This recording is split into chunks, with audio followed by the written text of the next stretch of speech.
കുറേ ദിവസം ഞാനൊരു ഹെയർ ബാൻഡ് മേക്കിംഗ് വീഡിയോ ഇട്ടിട്ട് അപ്പം വിചാരിച്ചു ഇന്നൊരു nylon hair band making design കാണിക്കാണത് 2 മിനിറ്റ് കൊണ്ട് ചെയ്തെടുക്കാൻ പറ്റുന്ന സിമ്പിൾ ആയിട്ടുള്ള ഒരു ഡിസൈനാണ് കേട്ടോ. അതായത് നമ്മൾ ഈ ഒരു നൈലോൺ ഹെയർ ബാൻഡ് എന്ന് പറയുന്നത് നമ്മൾ പ്രസവിച്ച പാടുള്ള ആ ഒരു കുട്ടിയേക്കും അതേപോലെ ഒരു 3-4 വയസ്സ് വരെ നമുക്ക് ഷുവറായിട്ട് യൂസ് ചെയ്യാൻ പറ്റുന്ന നല്ലൊരു ഹെയർ ബാൻഡ് ആണ് കേട്ടോ ഇത്. നൈലോൺ ഹെയർ ബാൻഡ് എന്ന് പറയുന്നത് അത് മാത്രമല്ല നമ്മളെ കുട്ടികൾക്ക് നമ്മൾ സാധാരണ പ്ലാസ്റ്റിക്കിൻ്റെയോ അല്ലെങ്കിൽ മെറ്റലിൻ്റെയോ ഹെയർ ബാൻഡ് വെച്ചെടുക്കുന്നതിനേക്കാളും എന്തുകൊണ്ടും നല്ല കംഫർട്ടബിൾ ഫീൽ ചെയ്യുന്നത് ഈ ഒരു നൈലോൺ ഹെയർ ബാൻഡ് ആയിരിക്കും. അത് നന്നായിട്ടൊരു എന്താ പറയുക നല്ലൊരു ലുക്ക് തരുകയും ചെയ്യും. അതവരുടെ ഫിറ്റായിട്ട് അങ്ങനെ നിൽക്കുമല്ലോ. അപ്പോൾ അവരിടയ്ക്കിടയ്ക്ക് കൈ കൊണ്ട് എടുത്ത് മറിക്കുകയോ ചാടുകയോ ഒന്നുമില്ല. ഇതായിരിക്കും എനിക്ക് എൻ്റെ ഒരു അഭിപ്രായത്തിൽ ഈ ഒരു ഹെയർ ബാൻഡ് ആയിരിക്കും കൂടുതലും കുട്ടികൾക്ക് യൂസ് ചെയ്യുന്നത് നന്നായിട്ടുണ്ടാവുക. എന്നുവെച്ചാൽ അവർക്ക് അവരുടെ ആ ഒരു കംഫർട്ടബിൾ ഫീലും ഇത് തന്നെയായിരിക്കും. കാരണം അത്രയും സോഫ്റ്റ് ആയിട്ടുള്ളതാണ്, അതേപോലെ തന്നെ നല്ല ഫ്ലെക്സിബിളുമാണ് കേട്ടോ. അപ്പം ഞാൻ അതിനൊരു ചെറിയ ഡിസൈൻ വെച്ചെടുക്കുന്ന ഒരു കട്ട് പീസസ് വെച്ചിട്ടാണ്, അതായത് ഒരു ഡ്രസ്സ് സ്റ്റിച്ച് ചെയ്തതിൻ്റെ ബാക്കി പീസ് വെച്ചിട്ടാണ് ഞാൻ ഇതിനൊരു ഡിസൈൻ ചെയ്തിരുന്നത്. നെറ്റ് ഫാബ്രിക്കാണ് കേട്ടോ എടുത്തിട്ടുള്ളത്. നല്ല നീളത്തിൽ നെറ്റ് ഫാബ്രിക് കട്ട് ചെയ്തിട്ട് സൂചി നൂല് വെച്ചിട്ട് അതൊരു ഫ്ലവർ ഷേപ്പ് പോലെയാണ് അത് ഉണ്ടാക്കിയത്. അതിനുശേഷം അത് നന്നായിട്ടൊന്ന് കാരണം ഫ്ലവർ ഷേപ്പ് പോലെ തന്നെ അങ്ങനെ ഒരു ഇതൊന്നും ഇല്ല കേട്ടോ. നിങ്ങൾക്ക് ഇഷ്ടത്തിനനുസരിച്ച് ബോ ഷേപ്പ് എടുക്കാം അല്ലെങ്കിൽ ഫ്ലവർ ഷേപ്പ് എടുക്കാം, അതൊക്കെ നമ്മളെ ഐഡിയക്ക് അനുസരിച്ചിട്ട് എടുക്കാം. അതേപോലെ ഞാൻ 2 പീസ് എടുത്തിട്ടുണ്ട്. ഒന്ന് പ്രിന്റഡ് ആയിട്ടുള്ള നെറ്റ് ഫാബ്രിക്കാണ്, മറ്റേത് പ്ലെയിൻ ആയിരുന്നു. ഇത് പ്രിന്റഡ് ആയിട്ടുള്ള നെറ്റ് ഫാബ്രിക്കാണ് കേട്ടോ. അപ്പം അതിൻ്റെ ഇടയിൽ ഞാൻ ഇതേപോലെ ഷോ ബട്ടണും കൂടി ഒന്ന് വെച്ചെടുക്കുന്നുണ്ട്. ഞാനെല്ലാം സൂചി നൂല് വെച്ച് തുന്നി കൊടുക്കുകയാണ് കേട്ടോ ചെയ്യണത്.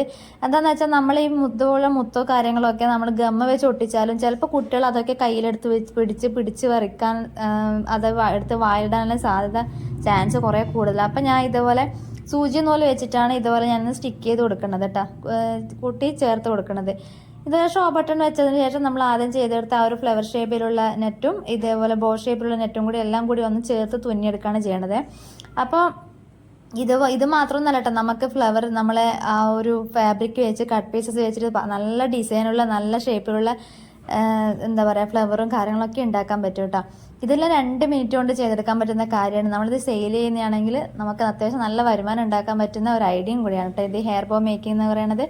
അപ്പം ഞാനിത് ഈ ഒരു നൈലോൺ ബാൻഡാണ് കേട്ടോ എടുത്തിട്ടുള്ളത്. ഇതിന് അത്യാവശ്യം നല്ല വീതിയിൽ നമ്മളിങ്ങനെ പിടിച്ച് വലിച്ചാൽ ഇത് ഈ ഒരു വീതിയിൽ നമുക്കത് കിട്ടും കേട്ടോ. അതിനുശേഷം ഞാൻ ആ ഒരു ഉണ്ടാക്കി വെച്ച ആ ഒരു ഡിസൈൻ ആ ഒരു ഫ്ലവർ ഇതേപോലെ നൈലോൺ ബാൻഡിലും അതും സൂചി നൂലും വെച്ചിട്ടാണ് ഞാൻ സ്റ്റിക്ക് ചെയ്ത് കൊടുക്കുന്നത് കേട്ടോ. അപ്പോൾ സൂചി നൂല് 2 സ്റ്റിച്ച് അങ്ങനെ ചെയ്ത് കൊടുത്ത് നല്ല ടൈറ്റായിട്ട് അവിടെ നിന്നോളും. നല്ല നീറ്റിൽ അതൊന്നും തുന്നി കൊടുത്താൽ മാത്രം മതി. വേണമെന്നുണ്ടെങ്കിൽ നമുക്ക് അതിൻ്റെ അടിയിലൊന്ന് ക്യാൻവാസ് ഷീറ്റ് ഒട്ടിച്ചെടുക്കാം. പക്ഷേ കുഴപ്പമൊന്നും ക്യാൻവാസ് ഒട്ടിച്ചിട്ടില്ല എങ്കിലും അത് നല്ല രീതിയിൽ അങ്ങനെ കാണാത്ത വിധത്തിൽ അതങ്ങനെ നിൽക്കും കേട്ടോ. അപ്പം നമ്മൾ ഇതുപോലത്തെ ഫ്ലവറൊക്കെ ഇതുപോലുള്ള ഹെയർ ബാൻഡോ ഇതുപോലത്തെ നൈലോൺ ബാൻഡ്സൊക്കെ വാങ്ങി ഇതുപോലത്തെ കട്ട് പീസിലൊക്കെ ഇതുപോലത്തെ ചെറിയ ചെറിയ ഡിസൈനും കാര്യങ്ങളൊക്കെ ചെയ്ത് കൊടുത്താൽ നമുക്ക് നല്ലൊരു വരുമാന മാർഗം കൂടിയാണ് കേട്ടോ ഇതൊക്കെ. അപ്പം നമ്മളെ ഇഷ്ടത്തിനനുസരിച്ച് നമ്മളെ മക്കൾക്ക് വേണമെങ്കിലും ഇതുപോലെ കാര്യങ്ങളൊക്കെ ചെയ്ത് കൊടുക്കാം. വീഡിയോ ഇത്രയേ ഉള്ളൂ. വീഡിയോ ഇഷ്ടപ്പെട്ടോ ഒന്ന് ലൈക്ക് ചെയ്യുക, കൂട്ടത്തിൽ ഒന്ന് സബ്സ്ക്രൈബ് ചെയ്തൊന്ന് സപ്പോർട്ട് ചെയ്യുക.